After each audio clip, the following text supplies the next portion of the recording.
Bonjour à tous, bienvenue dans ce nouveau vlog. Alors, je pense que quand vous verrez le début de ce vlog, nous serons déjà arrivés dans notre région.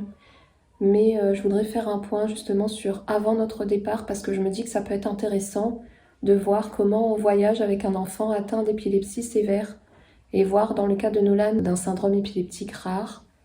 Donc il faut savoir qu'il y a beaucoup de préparation quand même en amont. Comme par exemple le fait que Nolan va voyager avec de l'oxygène. Donc c'est un appareil à oxygène qui est fait spécialement conçu pour voyager en avion. Dans mon cas, qui est délivré par l'ARAR. C'est une entreprise en fait qui fournit de l'oxygène aux personnes qui en ont besoin. L'oxygène est remboursé par la sécurité sociale, donc je n'ai rien à payer. Et donc pour pouvoir voyager avec cet oxygène dans l'avion, il a fallu que le neurologue fasse une demande auprès de la compagnie. Et la demande a été faite il y a plusieurs semaines, voire plusieurs mois. Et on a eu l'accord qu'aujourd'hui, c'est-à-dire que la veille pour le lendemain. Donc ça, c'était un petit peu stressant, je vous avoue. Mais là, c'est bon, on a eu l'accord. Donc ça, c'est déjà pour la demande d'oxygène. Ensuite, dans le cas de Nolan, Nolan a un régime particulier, donc il ne peut pas manger les repas de l'avion. Ça aussi, il fallait prévoir. Donc j'ai fait faire ces repas par une amie à moi qui a un restaurant vegan. Et du coup, il fallait une ordonnance aussi pour pouvoir ramener ces repas dans l'avion. Et il fallait aussi une ordonnance pour ses médicaments, donc ses médicaments qu'il prend tous les jours et les médicaments d'urgence. Donc il y a quand même beaucoup de choses à penser, beaucoup de choses à organiser. Et également, il faut prévoir aussi des bagages parce que du coup, cet enfant ne voyage pas léger. Et en plus, comme on déménage, on aura quand même des affaires à ramener. Donc on a deux valises, une chacun. On a deux valises, une chacun de 23 kg. Donc pour la soute. Et ensuite pour le bagage en cabine, donc il y aura un sac à dos, mon sac à dos Eastpak, une petite valise de cabine, plus l'oxygène qui prend quand même un petit peu de place. Et pour pouvoir faciliter en fait, le fait étant donné que je suis toute seule et que je voyage avec un enfant en situation de handicap, j'ai fait une demande d'assistance et j'ai demandé aussi si c'était possible que du coup je sois secondée pour mes bagages et pas seulement pour rentrer dans l'avion, vous voyez, qu'on m'aide aussi au moment où je récupérerai les bagages et que je serai avec mon fils et que je retrouverai le taxi qui m'emmènera ensuite, qui nous emmènera ensuite chez ma grand-mère. Et le moment où je récupérerai mes bagages pour retrouver le taxi, j'ai demandé à avoir de l'aide aussi parce que avoir tous ces bagages plus l'enfant, ce sera pas évident.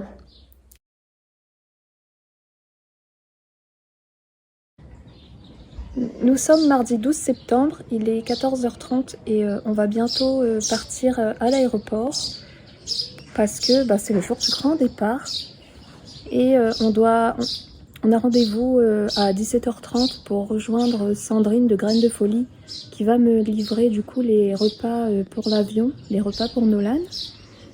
Parce que j'ai expliqué que Nolan avait un régime spécifique et du coup il a des repas, il ne prendra pas les repas de l'avion du coup. Et c'est du coup mon amie Sandrine du restaurant Graines de Folie qui a préparé ses repas.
Attention la tête.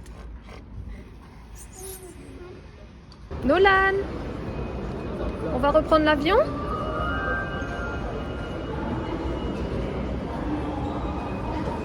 Tape, tape dans tes mains. Petit ours brun. Saute, saute les pieds joints. Petit ours brun. Petit ours. Petit ours brun. Recoucou. Je vais clôturer ce vlog et vous donner un petit peu de nouvelles. Excusez ma tête, mais on a fait un très long voyage. Comme vous l'avez vu sur les vidéos, on a repris un avion qui nous a emmenés dans notre région. Et on est bien arrivé du coup dans notre logement à la campagne. Pour le moment, je me sens pas encore prête à expliquer comment j'ai trouvé le logement, etc. Peut-être qu'à un moment donné, j'en parlerai. Mais autrement, sur Instagram, vous avez pu voir aussi que du coup j'étais en voiture. De toute façon, dans l'endroit où je suis, il vaut mieux quand même avoir une voiture. Et en fait, c'est ma voiture, je l'ai achetée, c'est une voiture d'occasion que j'ai achetée. Et voilà, et nous sommes venus du coup intégrer notre petit logement. On est très fatigués et on va aller se coucher. Moi, je suis super heureuse. Franchement, je suis en train de réaliser mon rêve parce que ça fait des années que je rêve d'aller vivre à la campagne. Pour Nolan, il va avoir une période d'adaptation. Pour le moment, il est un petit peu... je sais plus trop où il habite, quoi, le pauvre. Mais ça va venir. Donc, je vais m'arrêter là. Si vous avez aimé cette vidéo, vous pouvez laisser un petit pouce bleu. Abonnez-vous si vous voulez continuer à suivre nos aventures. Et je vous fais des gros bisous et je vous dis à très bientôt pour de nouvelles aventures. Bye bye!